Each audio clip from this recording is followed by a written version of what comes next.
How do you make your dreams a reality? Has it been very challenging? Why? The Dream to Rise podcast was created to inspire individuals on their journeys of personal and professional growth. Recognizing the power of dreams and aspirations, this podcast aims to share authentic stories, valuable insights, and transformative strategies from a diverse range of guests. It serves as a platform for encouraging listeners to overcome obstacles, embrace their potential, and pursue their passions with purpose and determination, ultimately empowering them to turn their dreams into reality. Let us listen to our guests and learn from their story. Hello, my dear listeners and my friends. Welcome to our Dream to Rise. I am excited to introduce to you a spiritual mentor, a business strategist, and transformational speaker who teaches healers and spiritual entrepreneurs how to heal within so they can step into their purpose, charge their worth, and build a business that reflects their soul. She has gone through so much in her life, and I would like to focus later the pains, the journey she had, channeled this transformation into her books, glowing through the chakras. Today, she blends spiritual healing with practical business systems to help purpose-driven entrepreneurs build magnetic brands, empowered messaging, and soul-aligned success. Her mission is simple. Healing is the new hassle, and your purpose becomes profitable when you become whole. Lives in Nebraska, runs be a local US and Glow Coach LLC. Retreats, teaches spiritual business courses, and is preparing for speaking in 2026. Let us welcome our guest, Tracy Kyler. Yay! Oh my God, I need you to write my whole intro to everything. That was beautiful. Because you're such an inspiration, imagine, after going through so much and now you've recreated your life. You I have did. invented.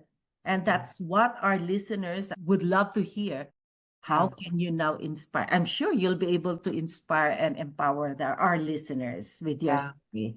Well, thank you for having me on. And your message is why I connected I think there's a lot of us out there that could share our story to help other people understand that when you start doing the work and healing, not only are you healing yourself, you're also affecting the people who have gone through it with you, which is called secondary trauma, right? Like I went through so much being raised by a single mom with 6 kids and on welfare and, really struggling to put food on the table. But my mom was very adamant on us kids staying together. There's often times where, I'd watch her buy someone a brand new coat, but I got hand-me-downs because she was a giving person. She was a loving person. But I resented that growing up. My mom and I weren't very close. Always seemed to do for all the other siblings. I was that quiet kid that cried all the time, uber sensitive. I went to Catholic schools. I always felt the presence of God in my life, and my faith was very strong. But all these things just kept getting in the way of fully feeling that God was walking with me. I'd get angry with God or depressed. Went through child sexual abuse. I went through bullying. I was bullied very severely growing up. I got pregnant as a teenager in high school, and it was a long line of generational women that we all got pregnant before we graduated high school, and all of them dropped out, but I was the first girl in my family to graduate, and I had to fight to stay in school pregnant. I had to go and say, I'm staying. I was a straight A student. You're not getting rid of me. I'm staying. I said, let me be an example then. Let me be an example. And I walked through my senior year pregnant. I doubled up on my courses, and they told me if I didn't finish my courses, I wasn't graduating. I doubled up. I was overdue a week of finals week, and the day I finished my final, I went into labor. Wow, you're so brave. Yeah. So what have you experienced, the challenges you've experienced besides coping up with, especially coping up with your classmates. I Yeah. mean, with the judgment. Yes. The judgment, matter of fact, I have lunch with all my best friends from kindergarten now once a month. I lost all those people when I was in high school, and I didn't Um, blame them. I didn't blame them. I mean, here I'm making a decision. I had teachers and everybody tell me, you're making a bad decision. You'll ruin your life. You'll never finish college. I wanted to go in the Peace Corps, and I wasn't able to do that. So at 17, my mom told me once I had the baby, I had to move out of my house. So I did on my own. I graduated, moved out of the house. I started going to college because I was determined I was going to get that college degree, and I failed miserably. I remember going to Burger Kings and whatnot just to get toilet paper. Like I had wow. nothing. Macaroni and cheese and hot dogs forever, my son and I. But I was determined that I was going to do that. And I found really good mentors is what I did is I had a lot of other people who supported me that weren't in that trauma or dysfunctional environment. I found people that inspired me, that made me go, oh, this is possible. I don't have to be the typical stereotype teenage dropout, whatever. So I failed miserably in college because I'm trying to raise a baby, trying to pay rent. I remember crying, and I used to set aside my money in envelopes, and I'd open it and go, I have to buy diapers. Ah, I can't pay my electricity or whatever. But um, I'm happy to say my son now has graduated college. He's an engineer. wow, engineer. Wow, Yeah. I congratulations. tell him he's so smart because doubled up on my math in high school. You were learning it when you were in the womb. So, and he's married to a doctor. Um, Wow. yeah, he's very successful. And then my daughter is, I didn't think that I'd have the relationship with her. We struggled quite a bit when I had her because my relationship with my mom was so strained that I couldn't communicate. And like I tried to talk to my mom about sex and all those things, and it wasn't allowed, and that was because her mother didn't allow it and her mother's mother didn't allow it. It was It's a just taboo during it our was just that time. so what I learned during that is my faith. I relied when I got pregnant, I relied on my faith, and I heard the word chakra in my ear, and I had no idea what it was. And that's why my book, Glowing Through the Chakras, tells my story that I went and got a book. I'm like, what is that? And I started reading about it, and it was about the energy centers to relax and to release things in our body that hold us hostage, Mhm. to release the emotional baggage that just weighs us down. And so that's how I got through. And I later went on to work for children and families major business, got my college degree in human and social services, and started working with kids and families. And I could relate to them very well. But my intuitiveness and my sensitivity and all those things started playing a role in that. And then I got burnt out. I wasn't able to reach the corporate ladder. I kept moving up. I was very good in treatment planning with these because I got it from a perspective of dysfunction and healing the parent, not just the child, and how we could help the parent and the child and get that child back home Uh-huh. where other practitioners didn't really respect parents enough to give them the tools. Like, you Yes. caused your child to be here, so I was often called upon in meetings to see it from a different perspective and give an idea. But yet, when it came to promotions, I was too sensitive. I was too emotional. I was holding on to the trauma that I still had while I was helping heal other people. Yeah. So I kind of have a dual role with that. I have a degree in it, but I had unhealed trauma. And so I couldn't get the promotion. So I quit that job Oh, after many, many years and bought a restaurant from oh, friends, something that I always wanted to do because my family had restaurants. And it was a little mom and pop shop. But when I bought it, I couldn't get the money. Um, and I tried everything. I went to every bank. And the last no, I went in the stairwell of the bank and I prayed. And I said, God, you're leaving me all these crumbs, but if I'm meant to do it, then you need to open a door. And my phone rang, and it was my brother. He said, Did you get the loan? I said, No, can't get it. He said, I'll give you the money. wow. I was like, What? What just happened? What just happened? those little things happen throughout my life. I just didn't realize it in the moment, right? So I started working this, I bought the restaurant, I quit this career, I had a 401, and I realized the business was not what they had told me, and it was bankrupt. And Mm, I had no money. And I had to dig into my 401 and take the tax hits. And I was like determined, like, I'm going to do this. And 2 years into it, when I was ready to hang it up, I got angry with God. And mm, I went home one night and I'm like, why would you? Because I put my family in financial stress. Here I had a great job and a great career. I loved it, but I was burnt out. And I was so angry. And I said, why would you do this to me? And I lost my mom. She passed away after we just connected and started talking. I'm just like, forget you. You've never supported me. I'm mm, so angry with you. You can go, blah, blah, blah, blah, blah. I told him off. I said, I no longer believe in you. Well, the next, I prayed that I wouldn't wake up. I said, just don't even wake me up anymore. I'm done. And that next morning I woke up and I was even more mad. It's like, okay, there again, you let me down, right? I was just in this dark, dark place. Like, I went through child abuse. I didn't have a relationship with my mom. I raised a baby. I've been leading in faith. I go to church. I'm just a faithful person.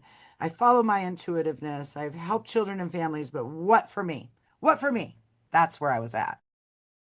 And that morning I was a bear and we were had a planned trip to go see some friends. They built a house out of hay. And we were going to see the hay house. oh, wow. And my daughter said, "Can I not go?" Because I was in just a bad mood. "Can I just stay with my friend?" And I'm like, "Yes, you can." And my husband's like, "Okay, let's go." And we're driving, and it starts to snow really pretty. And he says, I said, "Are you going to wear your seatbelt?" And I'm just giving him all these instructions. And he goes, "Are you going to tell me how to drive?" I said, "Well, if you put your seatbelt on, I will leave you alone." So he puts his seatbelt on. He was happy. I go, "Drive away." Within the next few minutes, we were in a rollover car accident. We Oh, hit black ice. We rolled 300 feet into a cornfield. oh The my. truck landed on the side. My leg was pinned underneath. My side of the car was crushed. And my husband, when I came to, was looking at me through the windshield. And he couldn't get me out. And I'm like, "Get me out of this car." And he said, "I can't." And Mm, I felt my body leaving. I felt my soul leaving, just like they describe. And I said to him, "You're such a good man and a good daddy. I love you, but I've got to go now." And oh, I literally had that moment, Cynthia, where your body pulls away uh-huh. and I'm floating. I felt nothing when it happened, like the cold or anything. And I floated, and standing there in front of me was the God I knew. Everybody says describes him different, but as the God I grew up believing, this is what Jesus Christ looks like or God looks like. And I could see my mom standing behind him and a bunch of shadows. And I could hear my husband screaming, "Don't leave me, don't leave me." And he just said to me, "You have a choice." And I thought for a second and I said, "Tell my mom I'll see her again someday, but I got to stay with him." And I was back in my body. And I Wow. felt the cold. I felt the blood coming down my face. I was like, "Get me out of this truck." And he's like, he's startled and he goes, "You died." I go, "I know. God told me I could stay. Go get help." Like, duh, I'm here. Go get help. Like, now I'm still being bossy but I was all about control in those days. I had to control everything. And I was angry and I was trying to make everything fit so I could have a happy life. And that next 6 months, I broke my femur, my collarbone, fractured my face, tore my spleen, and a few other things in there. I My. was in a hospital bed for 6 months. My Mm, business was trying to run. My family was bringing money up to me at the hospital, and I had no idea. I couldn't think. And then they sent me home. They kicked me out of the hospital, and my family took care of me for 6 months. My son was away to college. My daughter was 13, or around that age, and my husband was a mess. He was just a mess. And my in-laws and everybody just pitched in, my friends, and took care, showered me, bathed me, shaved my legs. And you talk about letting go of control is let somebody else take care of you. But yeah. I learned, I felt this inner energy of I need to help other women. And for the first time, I had been holding on to anger over something I had done, feeling I had broken one of his commandments and he'd never forgive me. It finally was no longer on my heart. It was gone. Where I had prayed every day, please God forgive me, please God forgive me, please God forgive me. And so I didn't believe God would forgive me and that I didn't have a space in heaven. But once I saw that heaven, I knew I'm going to go there Yes. someday. So that's what I learned was how confident my brother was like, if you could see what you've accomplished in your life compared to what you think about yourself, you'd be amazed. And my daughter started talking to me as she's gotten older about the emotional baggage that I carried with her that she didn't share because she didn't want me emotionally triggered when Mm-hmm. she shared. But I've realized that helping other people let go of all that emotional baggage is the pure, true way to experiencing joy and loving yourself and self-worth and resilience. We're stronger than we know. Yes. And when we think we're not being supported, is actually the path. It's the path to living our purpose of healing others and helping others. And living with love in your heart is a huge difference. I I totally agree. And you Such have a story. such an amazing, amazing story. I've experienced that as well, wherein we prayed so hard, but He never gives us what we want. But I've realized that after going through the journey, there are only three answers He would, whenever we request for prayers. It's either yes, no, not yet. But we have to go through the fire, all those struggles in Yeah, life made us what we right. have become today, right Well, I now. want to tell you that after that car accident, 12 years later, I doubled my investment and sold that restaurant. I on it when I went back into my business, I took it on for I love this and Mm, it's time for me to build my confidence, right? As a teenage mom, who would have thought I would have ever owned my own restaurant? And who would have thought that I could accomplish this? And then when I finished the restaurant, I wrote my book because mhm. I realized that the chakras was how I got through the first trauma in my life. And it was such an important thing. Now, where I struggle in having people hear me is, like you said at the top of this, is I help spiritual entrepreneurs. Mhm. Why do I do that? Because I've always felt intuitively connected to God, and some people don't believe that that's accurate, but who are we to say that it's not? I read on a soul level. I can feel the emotion from people. I've always been that way. I was uber sensitive. I wrote my book, and then I was asked to be a featured speaker in that Pray Don't Panic book. And they gave me the first chapter in the book behind the owner who wrote it, and I was so honored for that. And I tell my story. I don't just work with spiritual entrepreneurs or people that aren't spiritual entrepreneurs. I work with anybody that realizes that fear of showing their voice or speaking their voice or holding on to things that causes them to doubt themselves and just fearlessly stepping forward, helping them release whatever that is. Charging their worth is a huge one for so many people. And I started my spiritual coaching, my life coaching, all those things, and then realized that how I learned to make money is I hired mentors, I hired coaches. I had to invest in myself, just like I invested in my restaurant. I had to pay my brother back. Couldn't just say, thank you for the money. Would have been nice, but no, he is such a sweetheart. Uh-huh. And I invested in a coach, and when she showed me how to make money as a spiritual entrepreneur, I was like, I have spent so much money on bogus coaches who made me buy all this stuff, Yeah. all these programs and apps. It doesn't take all that. It takes being genuinely connected to your message and your purpose. And once you walk in that, you manifest anything and things happen and the energy flows and God's like, yes, Hallelujah, you're listening to me finally. And we're here to lead with purpose, right? And so it just magically happens. And so I started teaching other spiritual entrepreneurs. I started doing the business courses with the permission of my coach. She's like, you have a strong message for charging your worth with spiritual entrepreneurs. And so I started teaching exactly what I learned, but in a different way, Mhm. and she supported that because she's Mhm. like, yes, there's more people that need.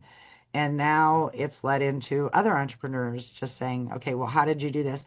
And I'm always learning. I'm always investing. I just invested in learning how to speak, trying to book my first TEDx. I don't know if I will or not, but it doesn't matter. I'm Oh, learning. that's always that's that's the we're not it's free to create a dream, no? In a more expanded way. Right. But a lot of people are getting stuck in their own in that Yeah. situation where in oh why because of the limiting beliefs, the fears and so on. But Yeah. look at what you have gone through. Yeah.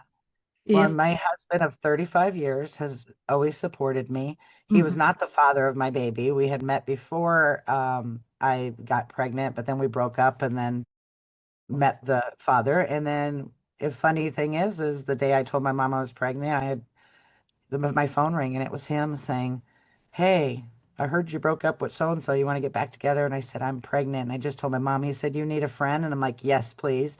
So he came over and we just naturally connected through all that. And 35 years later, we're married, and that's the only father he's ever known. And, it's just been a beautiful thing. Our daughter is so intelligent and smart and kind. She's got the biggest heart and she's funny Yeah. and she's successful in her career and her husband. She's married someone just like her daddy, and I have grandchildren now, and they're just full of How joy. many I have three. old are they? James will be 10 in March, yet just turned 6, and Scarlett will be 2 in March. I have two granddaughters and one grandson, and I'm going to have them all here for the holidays. And I've been renovating my basement so that we can just spread out and have fun and dance and music. And it's all joy within my family. There's no more dysfunctional holidays. I was just listening to one of your videos that you did about forgiveness and toxic people.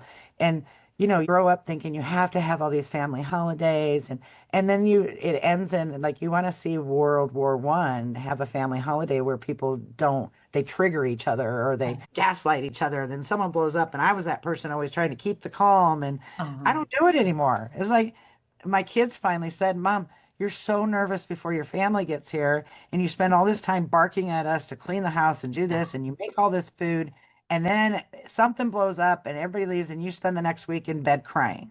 mhm. They grew up with a mom that was depressed with the sheets pulled up and nothing is going right in my life. I don't love myself. I don't love my body. I was just depressed. Like I wasn't a present mom. I was helping other families, but at home I was not present. We're in the same boat. But Mm. you know what? Some as what I shared that even my family, my siblings, they don't support what I'm doing. And there's always this thing that everything I do is always wrong. And Yeah. I think I told them that I think I need to distance myself Hmm. because I'm not growing. It does not the relationship does not make me alive. Hmm. We don't our values are not aligned. We're aligned in terms of family, taking care of our mom, but in terms of really focusing on negativity, focusing on plain I don't like that. I want to Right. focus on solutions. For the first time in my life, I have friends who genuinely have a connection on the I always had friends because I wanted friends. It didn't matter what they brought with them or judgment that they brought or how they made me feel. I just had friends. Now I have friends that are beautiful souls and you and I think are going to become really good friends Yes, yes, because let's I keep can this feel that too. connection. Yeah. Yeah. And it's just one of those things that when you choose, you realize you have a choice Yes, of how you choose to be present with friends and family.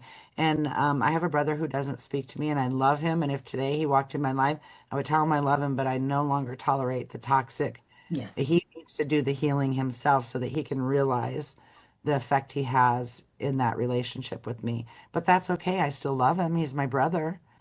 I Yes. will always accept my brother. I will always accept my the people that I love. And yes, we have a certain dedication to some family members because we grew up with them. But on the same note, we don't need to spend our time muddling in where they're muddling. It Yes. doesn't feel yeah. Exactly.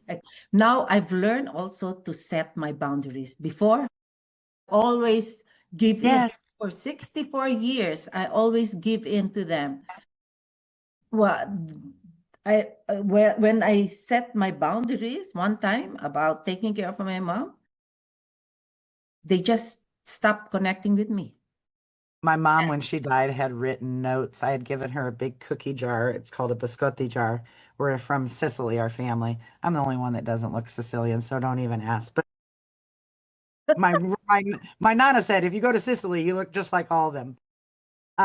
She put a note in the cookie jar for each of us kids of memories she had, which was I've continued that tradition. But she wrote on a piece of paper, I remember how sensitive Tracy was. When I yelled at the other kids, she'd be the only one to cry.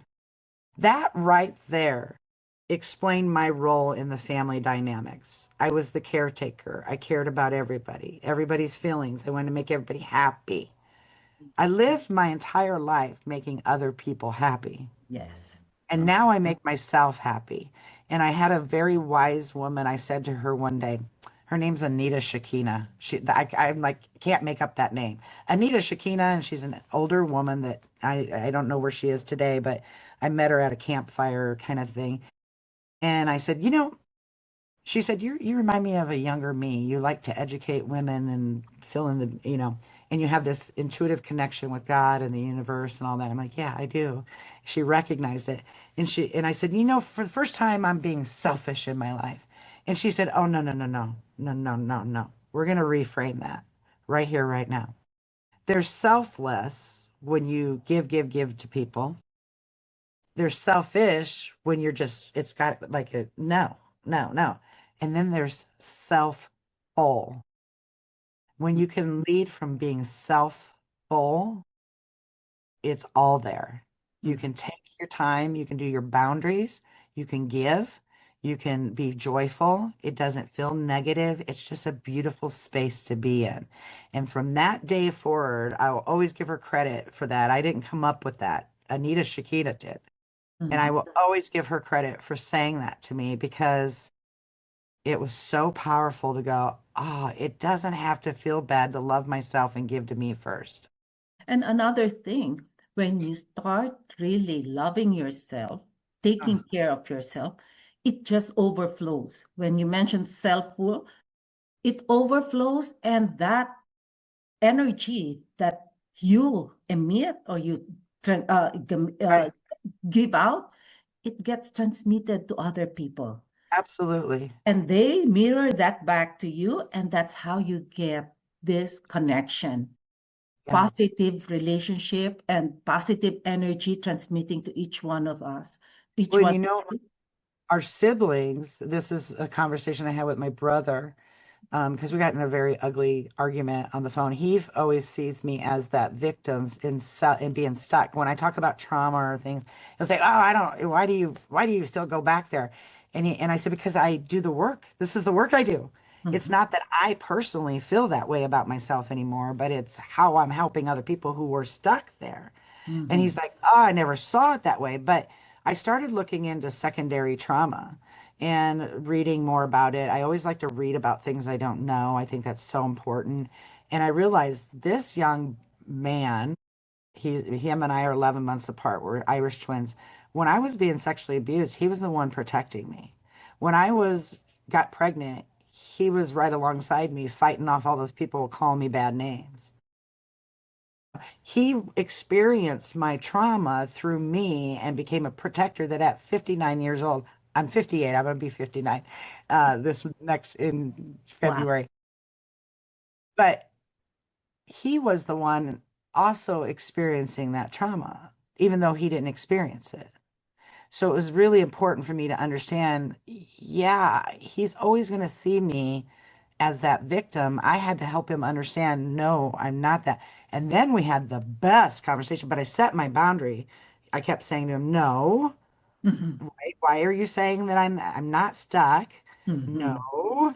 But Yes. he wasn't seeing it. And then he got angry and then he came back to me and said, which he always does because we love each other so much. We have such great conversations. It was, oh my gosh, Mhm. wow, Yeah. you're helping other people. That's beautiful. And I'm glad that he was able to discover that. And what, I know we have discussed this, but what is it that that gives you that power to continue doing what you're doing? Yeah, I'm actually in an ideal place. My husband's retiring in March. He's a police sergeant. That's all he ever wanted to be, was a police officer. I'm very proud of him. He's always been a protector of some kind. He's retiring from the police department in March of 2026. And I want to travel with my husband and I want to speak on this and money is not an issue for me. It never had. Well, it was when I was like Uh-huh. needing toilet paper and diapers, Yes. but now I'm in this place of helping create the awareness there for other people that it is not, it feels like when you're in it, it feels like you will never get out of it. Like Mhm. you're destined to be in this miserable place, in Mhm. this sad, empty, lonely. It's lonely. Mhm. But when you find the place of self-love and self-worth, it's not so lonely. You can be alone, you can be with others.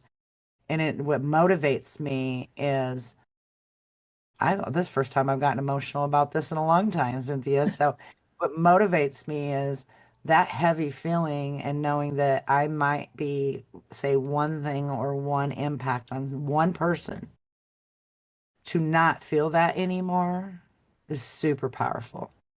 And when I have people say to me, Tracy, you have no idea, when my women's retreats, I danced for the first time at my last retreat. I just let loose. And people were like, we didn't even know you could dance.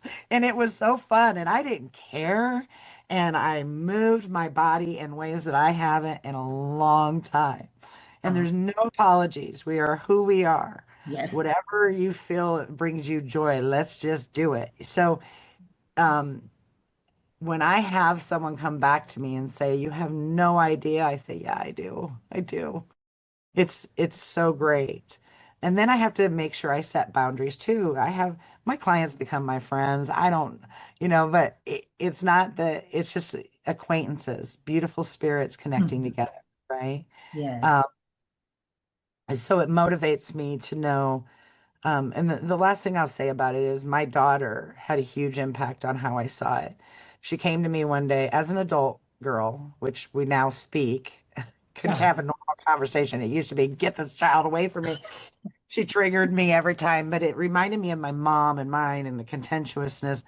And in her adulthood, she came to talk to me about something and I started crying. I'm like, I don't even understand how you feel this way because I did everything so you wouldn't feel the same way that I felt growing up. And to know that you feel this way about me. And that's how I felt about my mom. And I went on and she stopped me and she said, I want you to know that I don't bring things to you because every time I do, you go back to how you felt with your mother. And Mhm. then you get emotional and I find myself comforting you when right now I just need my mom. Wow. And I went, Wow. my gosh, she is so right. Yes.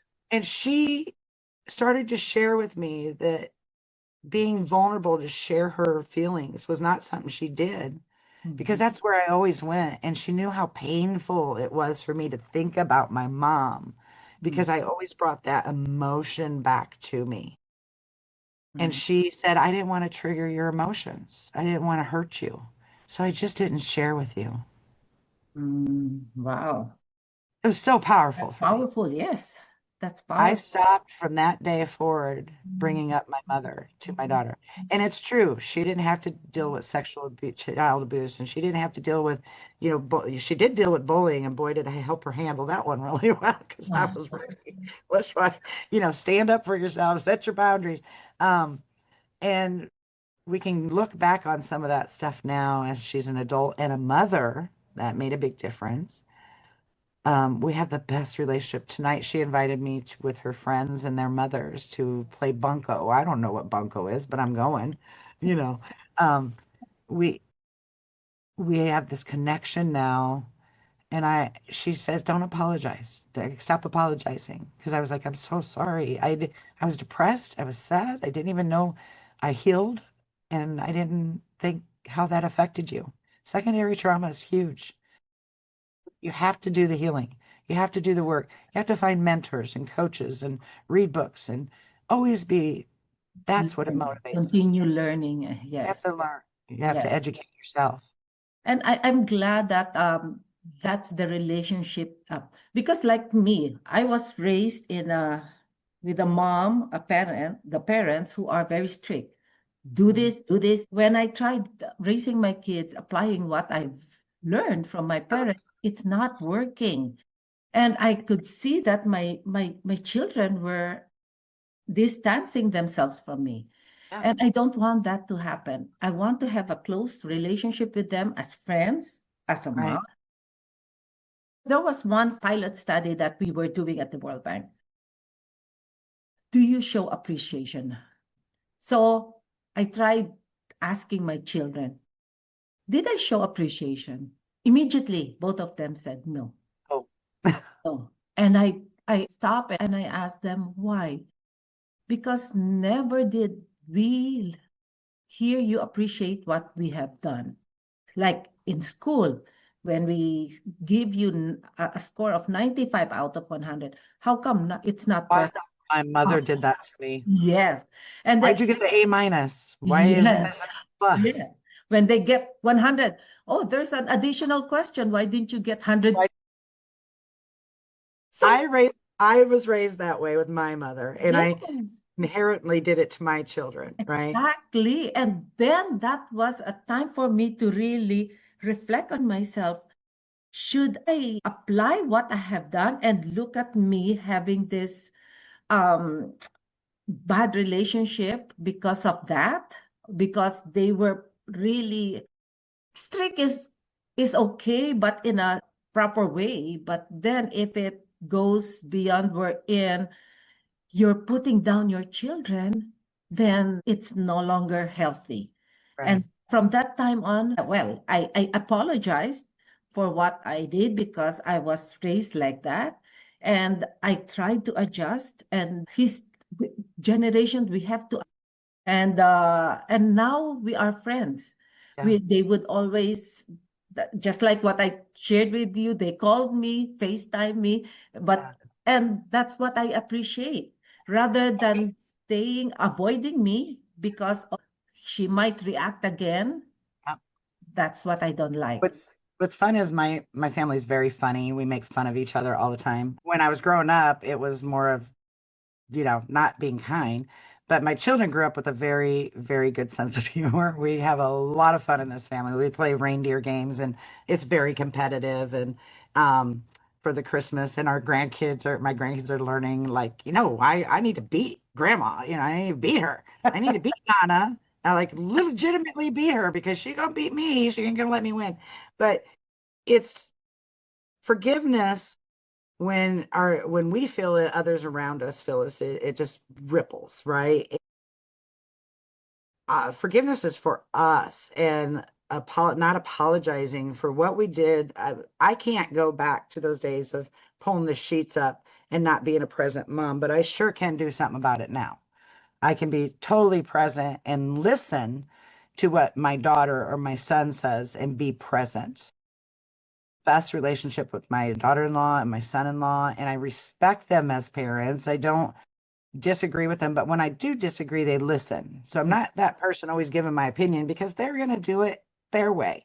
And I Yes, may not exactly. agree with it, or I may not have done it the same way, but at the end, they love their children and they want what's best. And so they have to learn as parents themselves. And I was a teenage mom figuring it out. I wondered why my son had all these things. I've never eaten food that touched. Well, now he cooks and he blends flavors and he tries new things. And I'm like, oh, I taught him just to have the bland foods because that's all I can afford, right? Now Yeah. he's like, Mom, have you ever tried this? I'm like, no, make me some.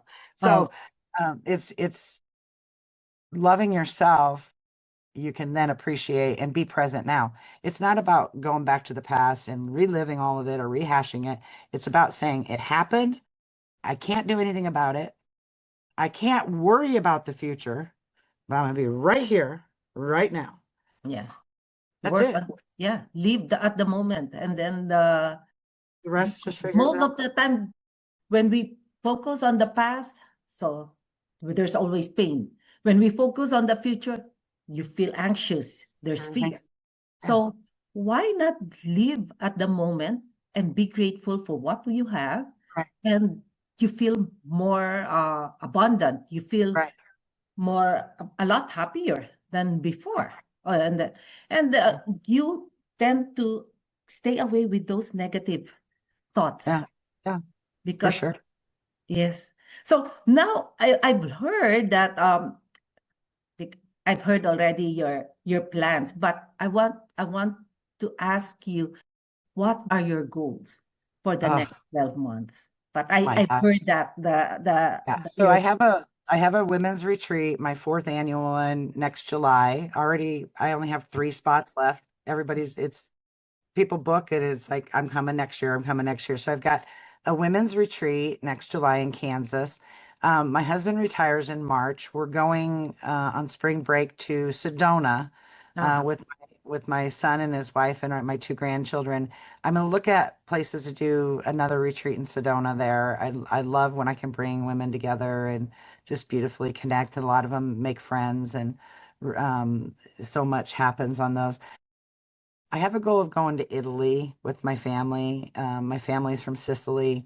My brother's discovered people there. He's someone who's traveling, living his life. He's in Thailand several months now out of the year. He travels all the time.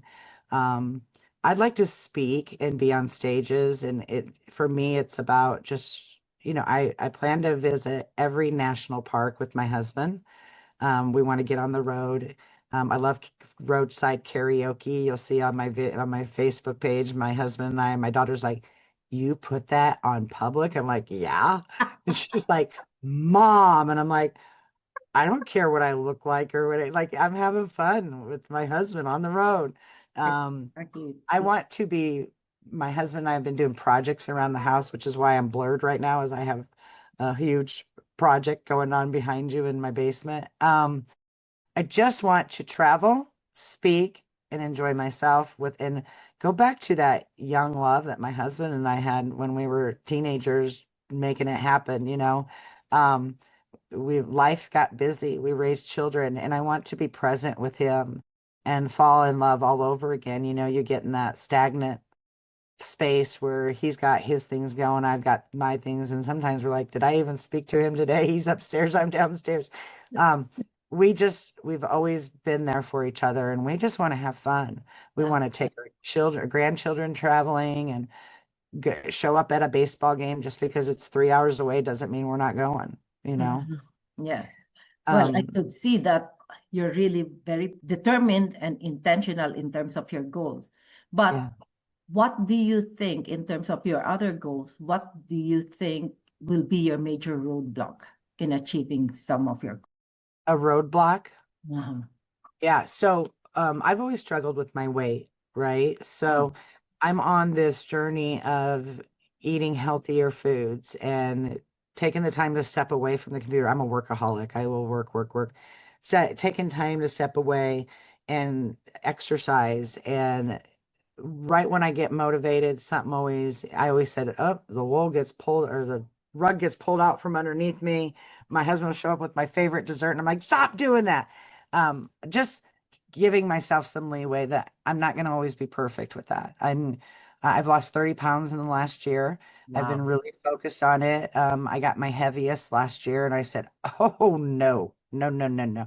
But it's because I started working from home, right? Mhm. Um, so now it's like, stop, do what you want to do.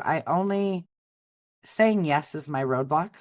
Like you said, I say yes to too many things. This week, my schedule is crazy, which I have a client I'm meeting in 5 minutes. So it's just a crazy, I need to say no more, because I love to do everything.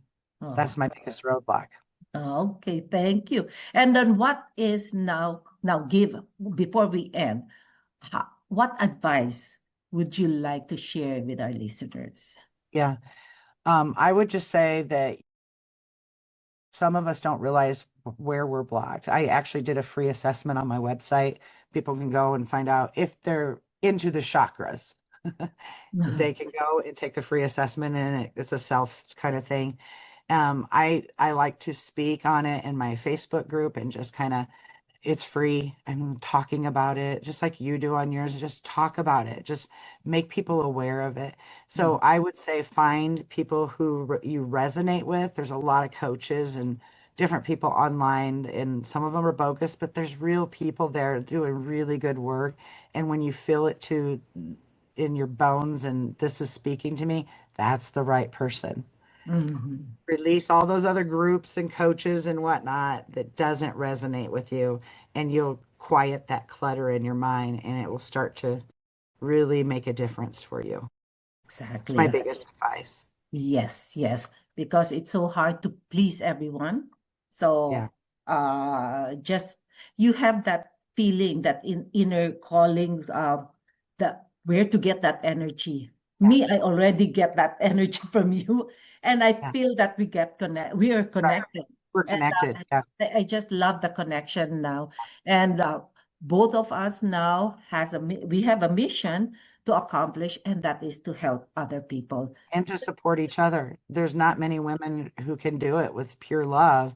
Mhm. And I've invited people to my things out of pure love, and only for them to try and take my clients or be vindictive. And it's like, where are the nice women? Where are the kind, loving? Really support Cynthia, support Tracy, because we do. We just Yeah. love to support other women and want to see genuinely people happy and doing the work that's necessary, right? It's not a Yeah. competition. It's a lovingly container. It's a loving container for women or men. I work Mhm. with men, but Yes. a lot of women don't experience it where men do. Mhm. Women have a hard time experiencing unconditional love from other women. I might invite you to my inner circle if you'd be Love to. willing, and then I Yeah. will just share with you the theme that I would like you to Okay. give a session Yeah. about, Yeah. and I'm sure you'll be adding so much value to my guests. So, by the way, how will they be able to connect with you? My website is tracykyler.com. Mm-hmm. On there, I have my course speaking I plan on doing for 2026 of the three topics I love to talk about. My courses are very inexpensive to start learning how to build your business on social media. I also have my chakra assessment. My books are on there. And I also have where you can privately work with me one-on-one if you wanted to, whether that's building your business or learning to connect and heal within. I do both those work. So there's a lot of different things on there. So tracykyler.com. Wonderful. Um, yeah. Wonderful. So again, may I repeat, tracykyler.com.